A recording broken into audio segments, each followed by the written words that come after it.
সারা বাংলাদেশে আমাদের ব্যাপারীপাতি আছে এবং গাছগাছালি কেনা আছে, সমস্যা নেই। এভাবে আমরা প্রতি বছরই সংগ্রহ করি।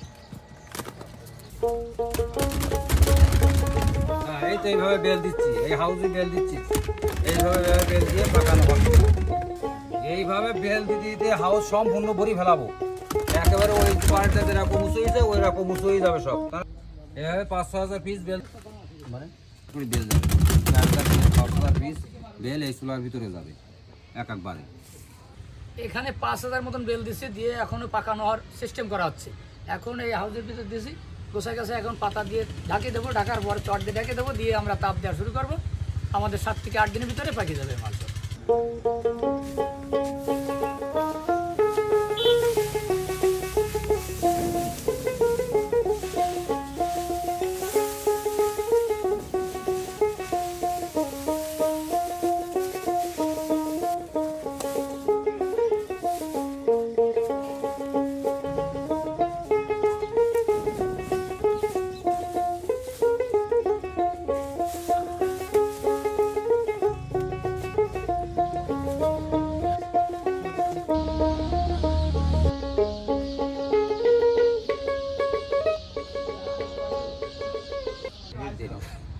ওই নাইট করিনি কেন, আমার এইসব হয় না।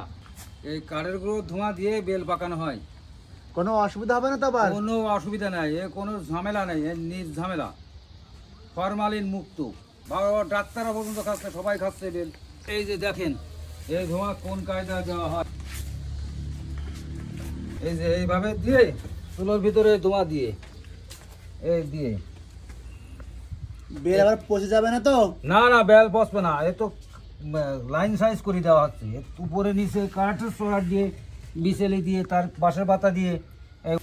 এই দেখেন ধোঁয়া উঠতেছে, ধোঁয়ায় তাপে বেল পাকতে দেখেছেন কি পরিমাণ ধোঁয়া উঠতেছে, এর তাপে বেল পাকতে। ওই কাঠের যে গুঁড়ো দিয়েছেন ওইটা ধোঁয়া আছে, কাঠের গুঁড়ো ধোঁয়া আছে, ধোঁয়া হয়ে উপরে যে তাপ উঠবে, তাপে ঘামিয়ে ওই তাপ উঠবে উপরে।